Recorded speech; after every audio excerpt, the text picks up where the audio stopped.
Hello and welcome to the Life in the Fasting Lane podcast. We exist to help you live healthier, longer, and more fulfilling lives through fasting and low-carb feasting. We'll cover topics related to intermittent and extended fasting, a ketogenic diet, and all topics that help or hinder those two things. Each week we'll be here to educate you, challenge you, and encourage you along the way. You can check us out on fastinglane.com and on Twitter and Instagram at fastinglane. So thanks to Bridgette, my co-host today. We are super excited to have Ryan Turner. And tell them a little bit about who Ryan Turner is. Yes, so Ryan Turner is a low-carb chef, author, and co-founder and inventor of a product called Sola Sweet. So Ryan, with that said, tell us more about who you are and what Sola is. Okay, yeah, no problem. So we were lucky enough to meet at Low Carb Houston. That was back about a month ago, wasn't it? Yes. And so I live in Houston. I've been here for 7 years. Originally came over from the UK, as you can tell by my weird accent. We say things funny. Sexy accent, yes. I came over here as a private chef. So I worked for a family from Houston. They travel around the country. So we do some time in Aspen, Bahamas. Wow. A lot of it in Houston, also in Maine, which was one of my favorite places. So Ryan, how does one get a gig like badass private chef traveling around to Aspen in Maine? Tell us how that happened. Okay, so I was back in the UK in a town called Cardiff, which is capital of Wales. I've been there. You have? Awesome. Okay. And so I had a little catering business, and I met a chef who was a kind of competitor who just come back from working in the Mediterranean on private yachts. He was like, you can make really good money out there. It's all tax-free because you're not on land. And I basically ended up selling him my business and heading out to the Mediterranean to try and get on a yacht. So I was in the south of France for about 5 weeks job hunting. In my 5th week, I had 5 job offers. 4 were on yachts. 1 was in Texas. And I was like, you know what? I went for the Texas one. It was so random. It was just, very cool.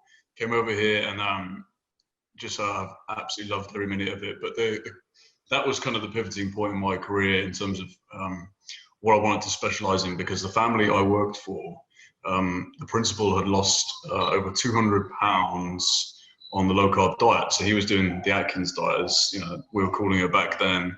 And it was, no sugar in the house. Anybody who bought sugar would get fired. Everything had to be low carb. And we were also doing parties for like 300 or 400 people. We'd have constant dinner parties every week and cocktail canapé parties. And the principal wanted everything to be low carb. So everybody had to be what he ate. He's the boss. He's paying for it. So that was his prerogative, right? So I had to learn pretty fast how to cook low carb food for people who didn't want to eat low carb. So that was kind of how I got into it. And then throughout the process of learning, starting with the culinary aspect, learning how to cook it, then picking up on some of the science behind it, right? So I'd kind of been brainwashed, just like a lot of other people have, that it was all about calories. Eat less, move more. And the more I looked into the low carb diet, the more it made sense, right? Humans have been on the planet for a long, long time. And grains and sugar have only been introduced to our diets within the last 5,000 to 10,000 years. I think the Egyptians were the first one to turn what was grass into wheat, crossbreeding and kind of developing it that way. And so when I look at it from that point of view, we're not evolved to eat this stuff. And when you also look at the scientific research, which I'm sure you guys know all about, with the nutrition guidelines changing in the 1970s when fat was demonized and carbohydrates and sugar were like, okay, the trends of type 2 diabetes and obesity trend upwards to this day. I mean, they're still going up, right? So that was kind of what made me think, wow, this is awesome. I'm so glad I've chosen this specialty, and I love it. I eat cream and butter all day long, fat, meat, great vegetables. I mean, vegetables are not off the cards. Vitamins and minerals from vegetables. You're still getting everything you need. I'm not putting on any weight. So I love it, So, and I'm a glutton. I love to eat. and cream cream and butter are two of my favorite things. So We that's really liked you for a reason. so that's kind of how I got into it. Long story short, and now I'm no longer private chefing, but I was very fortunate to have a nice investment in a company I started up called Solar, which we're going to be talking about today too. But that's what I'm doing full time now. We're selling low carb, sugar free products in supermarkets around the country, and we are working on. I think we launched in March in this year, and we are gradually working our way to become a nationwide company, bit by bit. So does that give you some sort of a good background? Any other questions on that? Yes, so I do have a few questions. So you talked about cooking low carb for people who don't want to eat low carb. So I do want to talk about that in a minute, but first, why don't you tell us what Sola is? So Solar Sweetener. So this was again back to when I was trying to cook for people who didn't want to eat low carb but still wanted to taste desserts to taste like they were made with sugar. I was testing Splenda. I was testing all the new sweeteners on the market, stevia and monk fruit, different blends. I mean, there's a multitude of different companies offering sweetener blends. For me, it was like I didn't like any of them personally. Didn't like any of the artificial ones because people are moving away from those. People don't want to be putting chemicals in their body. But at the same time, a lot of the stevia-based sweeteners were bitter or had weird aftertaste. Same with the monk fruit. Bridgette freaks out about stevia. She can't stand it. No, like I don't mind it. Bitterness from stevia.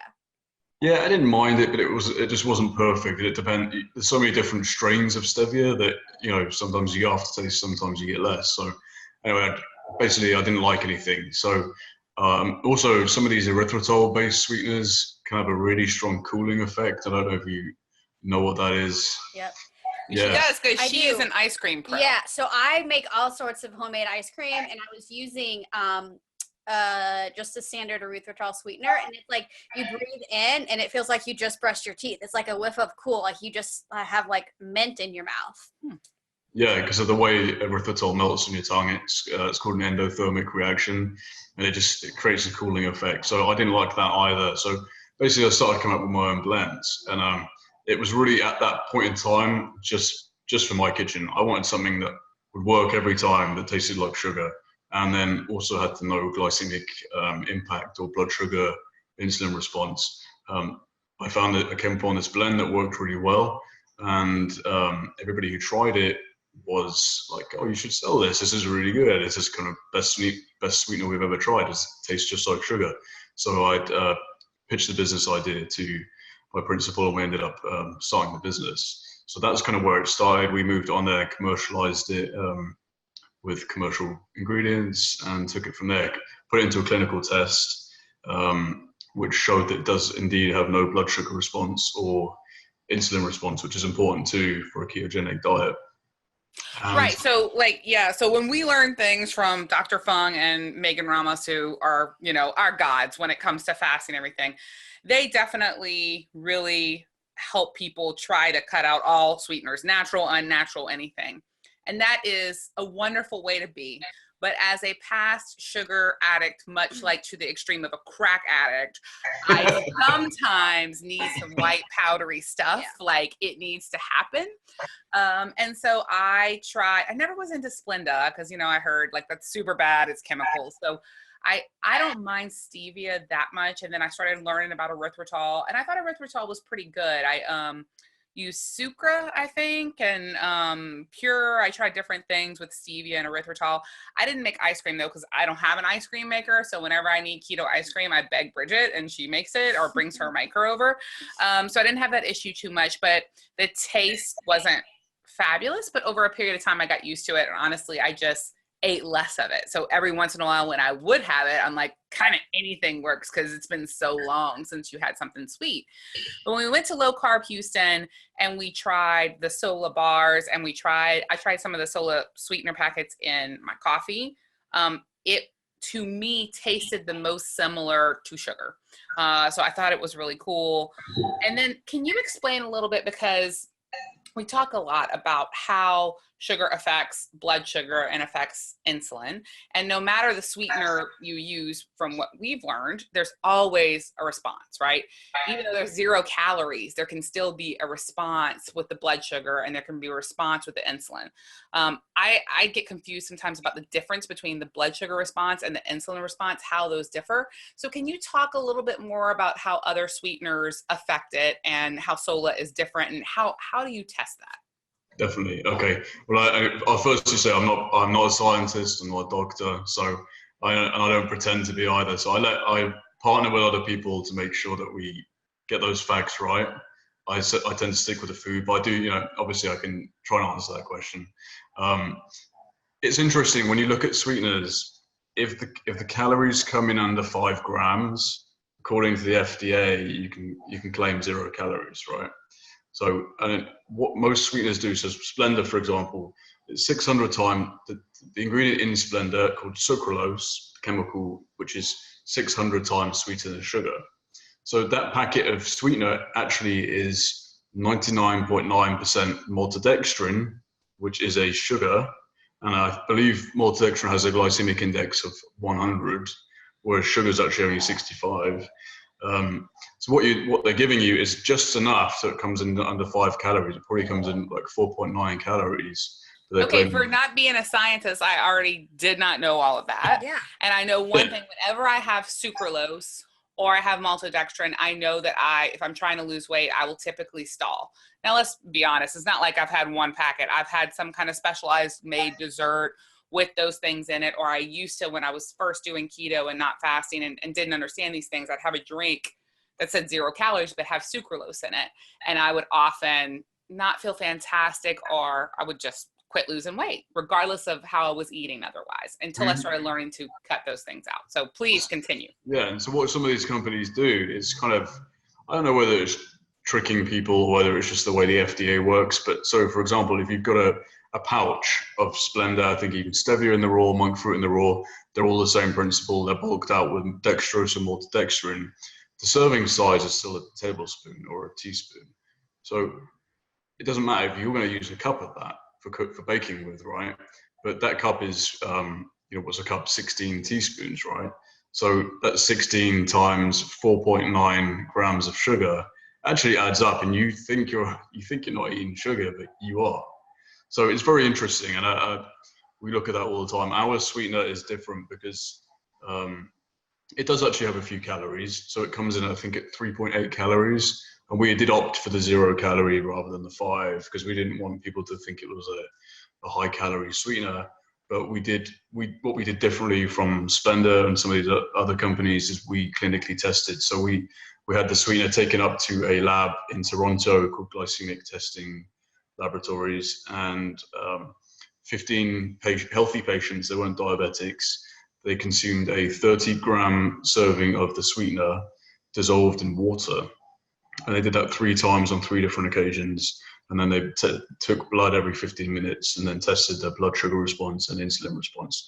And again, not being a scientist, I don't know how the two are connected, but I know that, sometimes you can not have a blood sugar response, but you can have an insulin response. And obviously insulin is a driver in turning on and off your fat losing mechanism, right? So if you've got insulin in your body, then you're not going to be burning fat, basically, right? So that's what we did differently. And once we were happy with that, we first launched the sweetener. We actually launched that in November last year.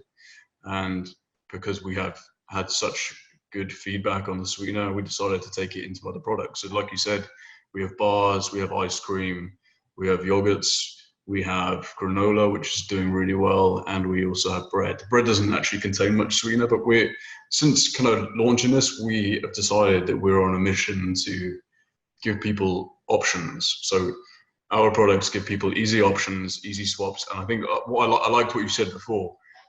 Some doctors and some dietitians are saying, okay, we'll just avoid all sweeteners altogether. I personally don't think that's realistic because sugar is addictive like crack. And there's no point in denying that. Sugar's delicious, it's the gold standard. Our taste buds love it. And I think to avoid sugar it's not possible. And so we're offering you a alternative solution to that. Got it. Well, thank you for sharing all that. And so, if you're just tuning in for the first time, you'll hear that Ryan is a chef. He invented Sola Sweet. He has all these products. And what we're really focused on today is feasting. So there's two parts of the human experience when it comes to food.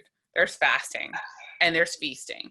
And Bridgette and I are super good at both of them. We don't half-ass either one of them, right?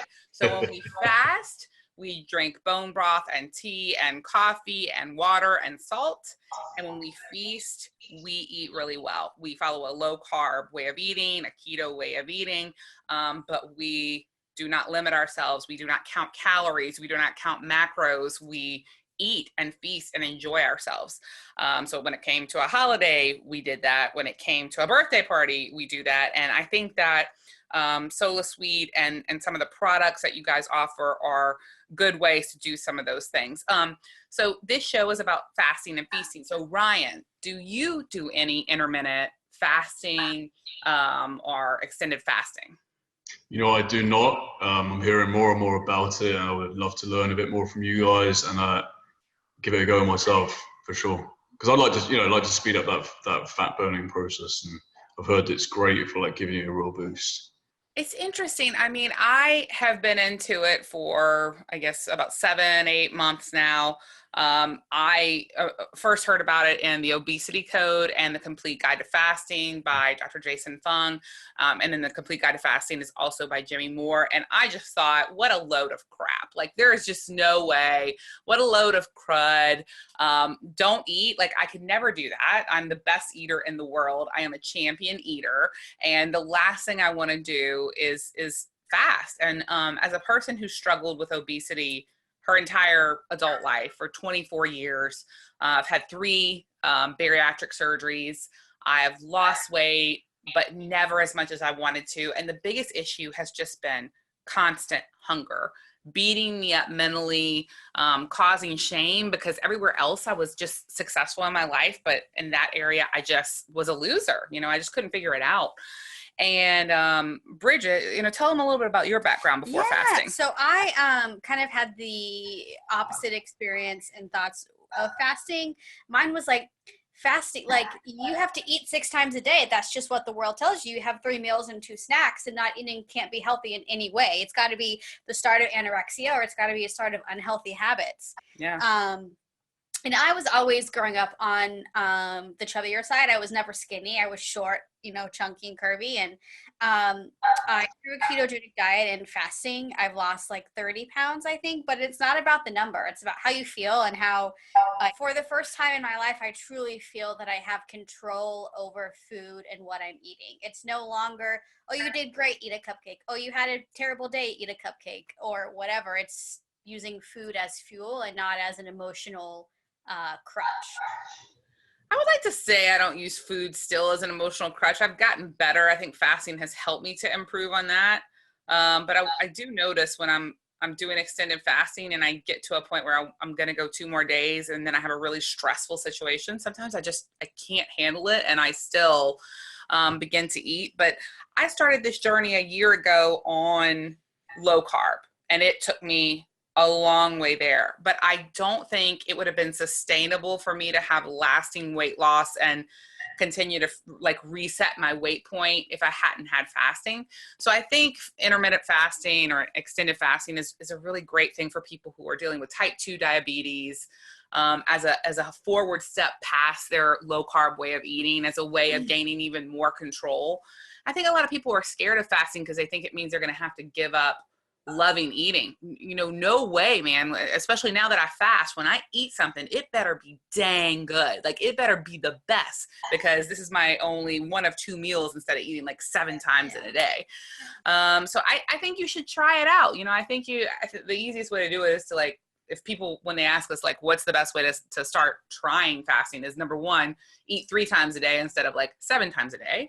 And then try skipping breakfast for a day, right? Like, just try skipping breakfast. And now all of a sudden you're doing a 16-8. So it sounds super fancy because you got those numbers and technical terms. And but what is the 16-8 fast, Eve? It's when you don't eat for 16 hours and then you can eat in that 8-hour period. Now, let me be clear. You don't want to eat for the entire 8-hour period, because that would be a big problem. You really only want to eat like twice in that 8-hour period, sadly. Yeah.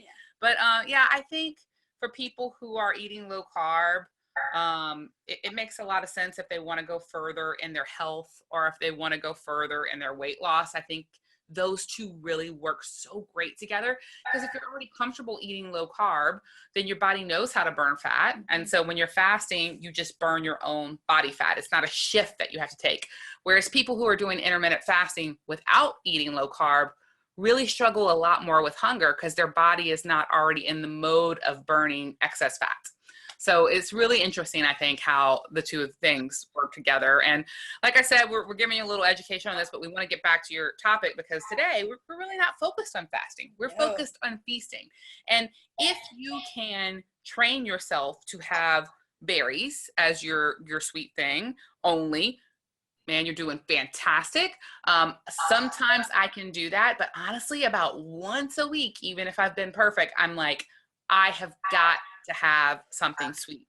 And if I've spent that whole week keeping my blood sugar down, doing things like intermittent fasting and low carb to not stimulate my insulin, I am looking for something that tastes good and would have a lower reaction. And that's why Ryan has created Sola Sweet. So I'll talk a little bit more. We met Ryan in Houston, and I bought this book. It is a giant, huge cookbook. It's like one of the biggest. It's the biggest cookbook I own. You need 2 hands to pick it up. called you can lose weight.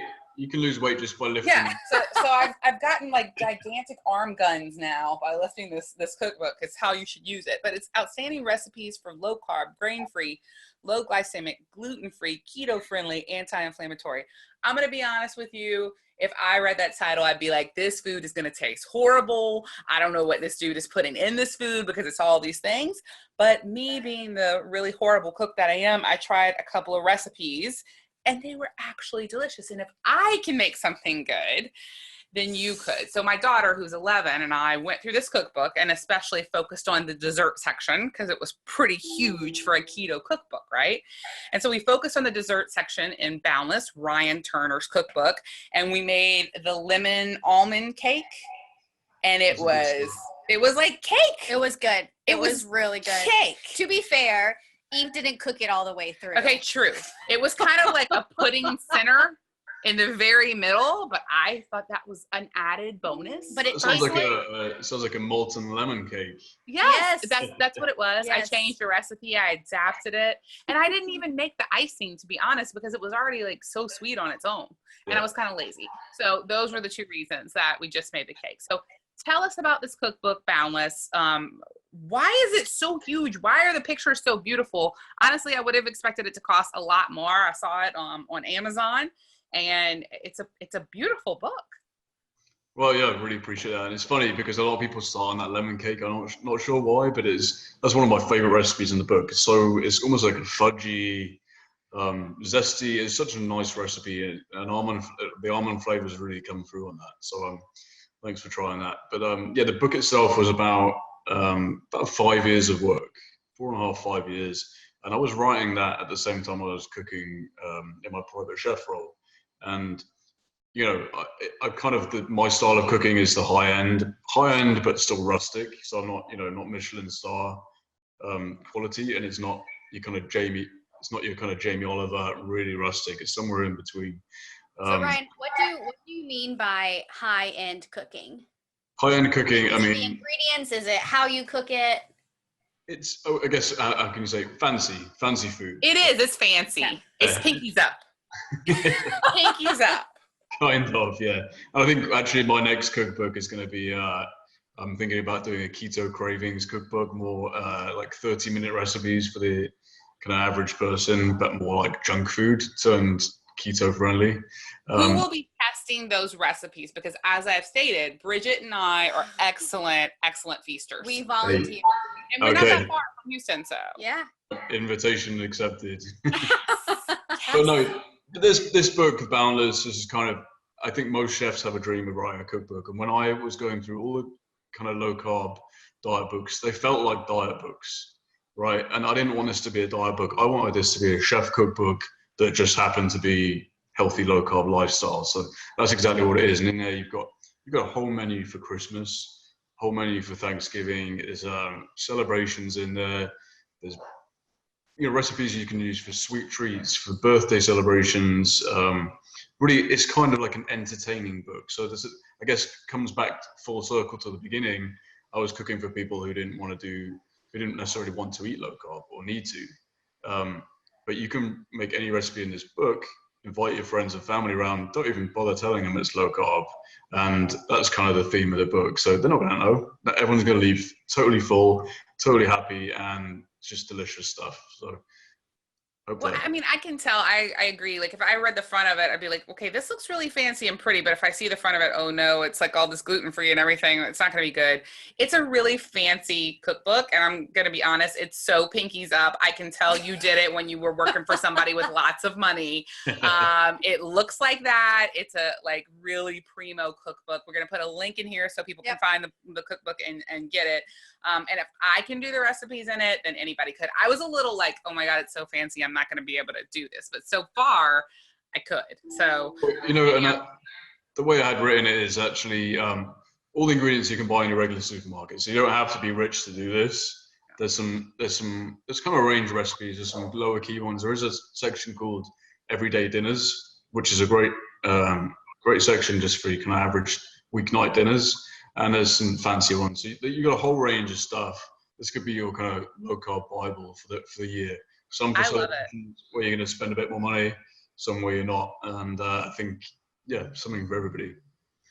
Well, I don't know if you saw on Instagram at Fasting Lane or Twitter at Fasting Lane, but not too long ago, Bridgette bought some Sola bread and did some amazing things. Tell him what happened, Bridgette. So I made an incredible bacon grilled cheese with the bread. What else did I make? I don't know. I just remember like it looked like a food for it looked like pictures in Boundless. I saw that and I was like, that looked like a cheese sandwich with 2 slices of bread. It was like melted cheese. It looked so delicious. It looked so good, and that wasn't even like a food model. Like that was your actual sandwich. But to be fair, I work very hard to like plate it, and I wipe the extra grease off, and I position my lights well. That's amazing. Because I just shoved it into my face before I would have been like patient enough to do that. Yeah, but I'm obsessed with the bread. I'll even like put it in the toaster and put some like nut butter on it. The granola I love too. It feels like I'm eating this bowl of like sugary goodness that's gonna spike my blood sugar. Yeah, how did you do granola? Because a lot of the granolas, I've had a couple of them and they were not good. I don't remember the name of it, but you're not talking about Sola granola. No, I've had other granolas. I haven't had his granola, and the ones I've had that are low carb granolas, I've only tried 2. I did not like them, and so tell me why yours is different. Because she keeps saying it's good, and I haven't had it yet because she didn't bring me any. We send you some, no worries. We'll send you a goodie pack. But yeah, when we first launched the company, we got some great minds in the business, some people who have been in the food industry for 30 plus years, and we basically looked at every food category. So which are the categories that are most damaging to people? It's the cereal aisle, it's the bread aisle, it's the sweetener, sugar, pounds and pounds of sugar aisle. Everything ranging, and also ice cream packed full of sugar. We looked at where the most sugar and carbs were, and that's kind of why we decided to hit some of these items. Granola, again, is like that. It's that kind of feeling that a yogurt in the morning, a low-fat yogurt with granola is a healthy breakfast. And why not add a banana? You just had 100 grams of sugar. Mm-hmm. So we were like, it's got, we wanted to basically provide a solution. So the granola is actually really simple. It's a lot of nuts. There's some little soy protein nuggets. We could give it a little bit of crisp. And then the Sola sweetener, it really is. There are some very simple varieties, but they're doing well. All right, I totally want to try it because like I don't eat cereal. I don't eat granola just because I feel like as a person who for a year now has eaten low carb, only skinny people get to freaking eat granola. And then I want to punch them, and that's not nice. And I push my feelings down. So, yeah, I probably should get some of that. I think as well, as you probably know, on the low-carb diet, bacon and eggs are amazing, but you do kind of get sick of them, don't you? I went for a period of hating eggs because I think I'd just eaten too many of them. I did that too. Yeah, I'm back on liking them right now. But something like a granola or even, like I said, a piece of toast with So peanut butter. I did a great toast with some almond butter, cream cheese, and then some sliced strawberries, which I just marinated in some soda for a little bit. It tasted like cheesecake. It was awesome. That sounds amazing. Now I really want to eat all of that. And of course, avocado toast. That's the trendy thing right now with a poached egg. You know, avocados are hot. That is good, and it's full of healthy fats. You know, I love that actually. So I can't get enough avocado. That's for sure. All right, so you're getting into all these grocery stores. You're getting, you know, you're gonna be super famous. So I'm glad we're getting you now.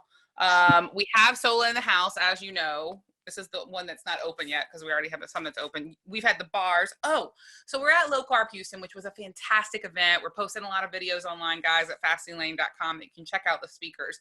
But one of the coolest things that Sola did is because if you think about it, Low Carb Houston is a bunch of people who have discovered health, right? And they're trying to figure out what to do. But we all secretly are food lovers. And what does Sola do but pull up a friggin' ice cream truck? And not only that, it was a keto ice cream. Yes.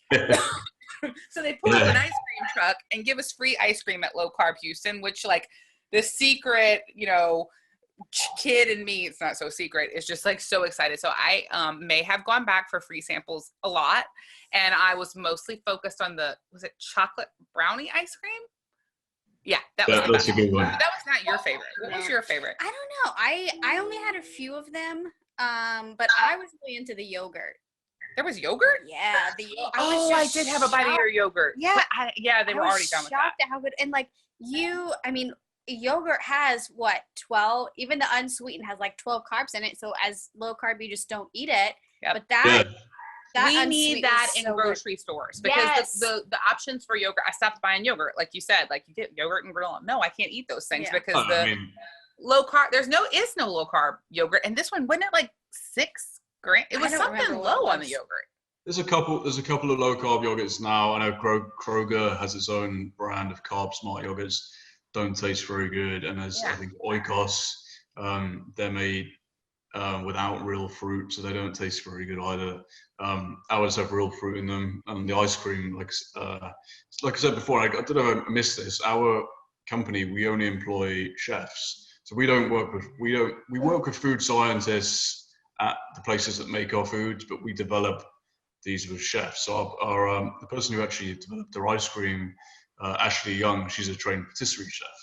So she developed these with her awesome taste buds, and that's why I think we're different, because it's taste first. This stuff doesn't taste good. What's the point in bothering? You know, we don't want to compromise. So the ice cream, we have 8 different flavors, which are at HEB now. They're also in the Carolinas and Harris Teeter, Midwest and Hy-Vee. We are working on getting them further distributed bit by bit. So everything else is actually available on Amazon apart from the ice cream and yogurt. So you can buy the bread on Amazon now and everything else. Yeah. Yeah. All right, cool. Well, okay. So what's next? Tell us a secret that nobody else knows about, like a product that's coming up or a flavor that's coming out that will be a Fasting Lane exclusive announcement. I know. So I am good at one thing, and it's giving my opinion when I'm not asked for my opinion. So I would love to see like a brown sugar or some sort of confectioner sugar, because I have to use Swerve and then you get the cooling effect, and I'm like, God, I really wish I had some other types of Sola. Okay, well that's not something we're working on right now, but that's a great that is a great idea, and I've had that in the back of my mind for such a long time, so I expect to see that at some point. But right now, you want a sneak peek. So the flavors of granola we have now are vanilla and almond, maple pecan, and double chocolate. We're actually working on some line extensions for those. We're doing a blueberry and chocolate, I think. Wait, tell us, whisper it to us like it's a big secret and nobody knows. Whisper it with your accent. Do it. What flavor are you coming out with, Ryan? Tell only us at Fasting Lane. Right. Blueberry chocolate. Ooh, nice. Delicious. Did he say blueberry chocolate? He did eat. Ooh, blueberry. Does that make you feel a certain kind of way? Yes, it does. There's a couple more of those line extensions, but we're actually so right now we're working on a very cool product, which is a frozen breakfast waffle, which we're really excited about because, again, that's another category which, let's give our kids waffles in the morning for breakfast. Set them up for a carb crash at 11 a.m. They're not learning, taking in information. So that is going to be a awesome product, I think. And then also, I'm excited about that. And again, and so is my dog. My dog doesn't seem to care. It doesn't care at all. Okay, so frozen waffles, like there's no low carb options like that right now. Oh, fully. You are seeing these protein waffles coming out. I don't know if you've seen those. No, that sounds terrifying. But they're still loaded with carbs. Yes, they have a bit more protein in them, but I would take, what you need to do is take one of our low carb waffles, load it up with bacon, and slather it with some butter. That's the way. Say it one more time, Ryan. I'm so hungry. Everything's better with butter, right? Yes. And avocado. And avocado, yeah. But we're also working on a low carb cereal, more like a cinnamon toast crunch. Yes. So that's people who eat low carb, almost, I would say 90% of us were once addicted and had a secret box of cinnamon toast crunch hidden under our bed. Wait, was that just me? No, or that was everyone? Okay, good. So yes, I think that is a great plan because that sounds amazing. Ryan, thank you so much for joining us. Where can people get, you said Amazon and HEB stores, are those the best places for people to get Sola products? So yeah, right now, I don't know where your podcast national? Yes. International, everywhere.